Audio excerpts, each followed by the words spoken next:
$120 سے رہی $120 یا اس سے زیادہ، تو میری طرف سے 10,000 پروموشن ہے. یہ ٹائم کوئی 12 بجے کے بعد کا ٹائم تھا، کوئی تو قبولیت کا ٹائم تھا یا دن اچھا تھا. چلیے میں بات کروں 7ویں مہینے کے.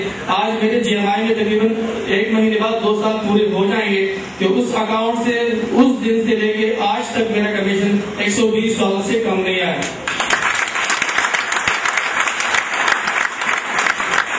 اس کے بعد جب جی ایم آئی سے ارننگ شروع ہوئی تو یہ ایسی ارننگ جو میں نے کبھی سوچی بھی نہیں تھی. ایسا ٹائم بھی آیا کہ جب میں نے اپنے ارننگ کو ایک ویک کی ارننگ کو کمپیئر کیا اپنی پریویس گورنمنٹ جاب کی 1 سال کی ارننگ سے.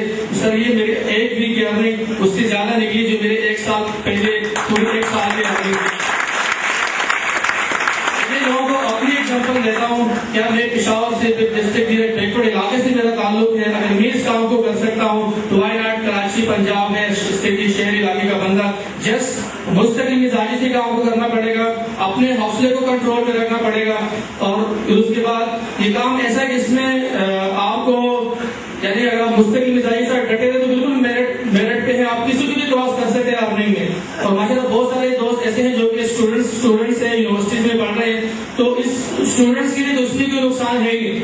جو مین چیز ہے جو ہمیں چاہیے اپنے ماسٹر لیول پہ بیچلر لیول پہ وہ کانفیڈنس لیول ہے، پریزنٹیشن اسکلز ہے، اور بہت سارے ملٹیپل اسکلز ہیں لائک مارکیٹنگ سے انٹرپرسنل اسکلز. بہت سارے وہ اسکلز جو کہ ہمیں کوئی بھی ایڈ دیکھ کے وہ ڈیمانڈ کرتے ہیں کہ آپ کے اندر یہ اسکلز ہونے چاہیے.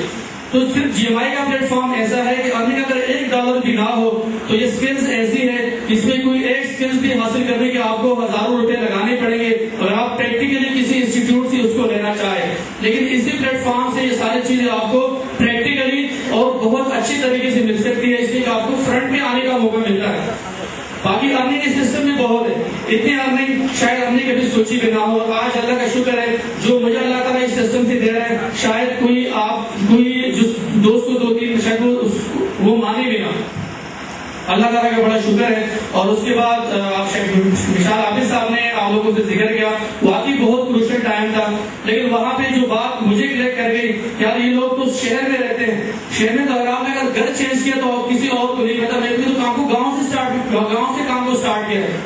اور بہت سارے جو پرانے نیٹ ورکر ہیں اگر آپ غور کر لیں تو کسی نے اپنے علاقے سے کام کو اسٹارٹ نہیں کیا، ہم نے تو کام کو ہی گھر سے اسٹارٹ کیا تھا. تو بہت بڑا مشکل تھا کہ کیا ہوگا، سچویشن کو کیسے فیس کریں گے.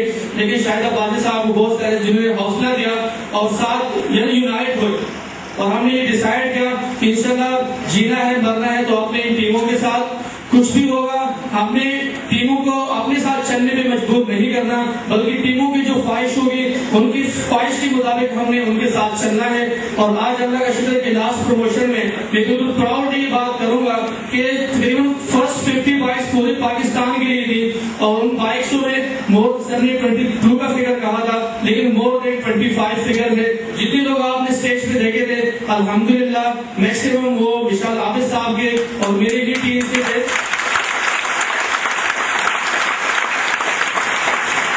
بہت سارے اللہ تعالیٰ کے ساتھ دوست بھی ایسے ہی تھے. سر مجھے جو حوصلہ ملا بالکل بالکل پریکٹیکلی سامنے دوست بیٹھے ہیں، جب میں نے ان سے بات ذکر کیا تو انہوں نے مجھے بولا کہ امجد آپ کریں جی ایم آئی کریں یا نہ کریں، ہم میں جتنی ہمت ہے ہم آخری دن تک اپنی ٹیموں کے ساتھ کڑے ہیں. جب تک ہم کر سکتے ہیں ہم کریں گے، آپ کریں یا نہ کریں، آپ کی سینئر کریں یا نہ کریں. سیم ریپلائی مجھے پشاور سے ملی. مراد خان ہے جو کہ ماشاءاللہ پورے پاکستان میں اس کا ٹریڈ سب سے اچھا جا رہا ہے، کم ٹائم میں بہت بڑی اچیومنٹ ہے اس بندے کی. اور اس بندے کی صرف خلوصی نیت ہے اس بندے میں. اور ماشاءاللہ صرف پشاور سے اس کی ٹیم کے مور دین 150 لوگ اپنی اسپیشل گاڑیاں لے کے اس ایونٹ پہ آج موجود ہیں. بات جو ہے صرف ڈٹرمینیشن کی ہے. اگر ہم حوصلے کو بلند رکھیں، اپنے اعضاء کو کنٹرول میں رکھیں تو دنیا کا کوئی کام ایسا نہیں ہے جو ہم نہیں کر سکتے.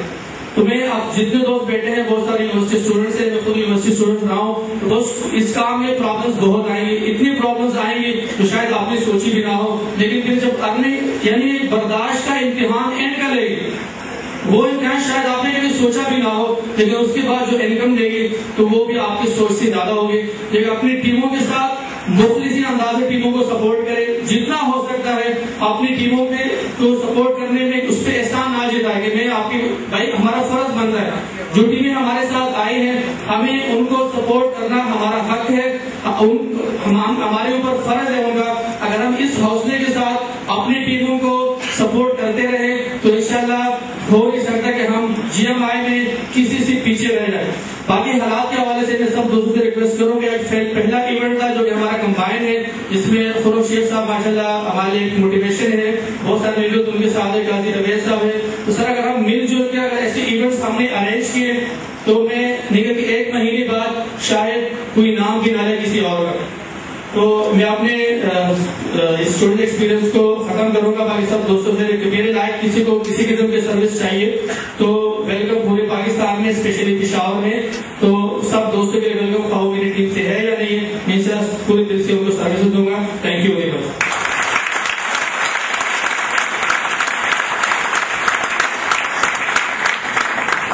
یہ تھے امجد خان, اور امجد خان کی پچھلے مہینے میں جو انکریز لگی ہیں وہ ان کے اوپر کے اکاؤنٹ کو دیکھ رہا تھا, وہ کوئی 5000 پلس ہے.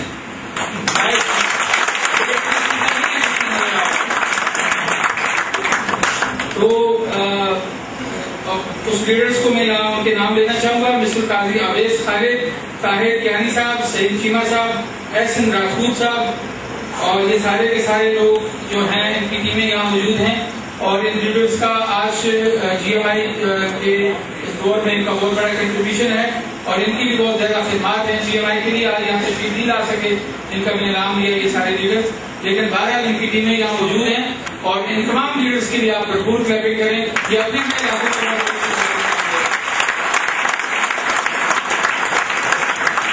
مشکلات کا ذکر کر رہے تھے امجد خان. اصل میں بات یہ ٹریڈیشنل بزنس کی ایک اپنی ادا ہے اور نیٹ ورک مارکیٹنگ کے بزنس کی ایک اپنی ادا ہے. یہ میں 2 لفظوں میں اس بات کو ختم کروں گا کیونکہ میں ایک بہت ہی آپ لوگوں کو جگا دیں. آپ جو جاگ تو رہے ہیں لیکن ایک بہت انتھوزیازم کریٹ کرنے والے لیڈر کو بلانے جا رہا ہوں. اس سے پہلے میں بتا دوں کہ جو ٹریڈیشنل بزنس ہے اس میں ایک نسل تو بستی ہے. اگر کسی نے ٹریڈیشنل بزنس میں اپنی نام بنانا ہے تو اس کو پہلے انویسٹمنٹ کرنی ہے, اور پھر ایک لانگ ٹرم, پھر حالات واقعات. کچھ لوگ تو انڈسٹری اٹھا کے لے گئے بنگلہ دیش ٹیکسٹائل کی. تو ایک نسل بستی پھر دوسری انجوائے کرتی ہے. اگر وہ عقل مند ہو, بے وقوف ہو تو وہ بھی فاقوں پہ آ جاتی ہے. لیکن نیٹ ورک مارکیٹنگ کے بزنس میں 2 سال اتنی مصیبتیں اٹھا لیں, 2 سال تکلیفیں لے لیں, 2 سال صبر کر لیں, 2 سال ڈٹ کے کھڑے رہیں تو پھر ساری زندگی شانتی کام کام. اور یہ پروو ہوا ہے, یہ کوئی میں ایسی بات نہیں کر رہا ہوں, یہ پروو ہوا ہے آپ کے سامنے سکسیسر بیٹھے ہوئے ہیں. تو میں آپ بھرپور استقبال کیجیے گا. ایک دفعہ پھر میں بلانے جا رہا ہوں ایک بہت ہی ایمرجنگ لیڈر. مجھے انہوں نے اپنی پریزنٹیشن میں بہت متاثر کیا ہے, اور میں متاثر بہت کم لوگوں سے ہوتا ہوں, اور آج اس ہال میں ایک نئے لیڈر سے میں یقیناً متاثر ہوا ہوں. تو بھرپور استقبال کیجیے گا. تشریف لاتے ہیں مسٹر محمد سلیم بٹ.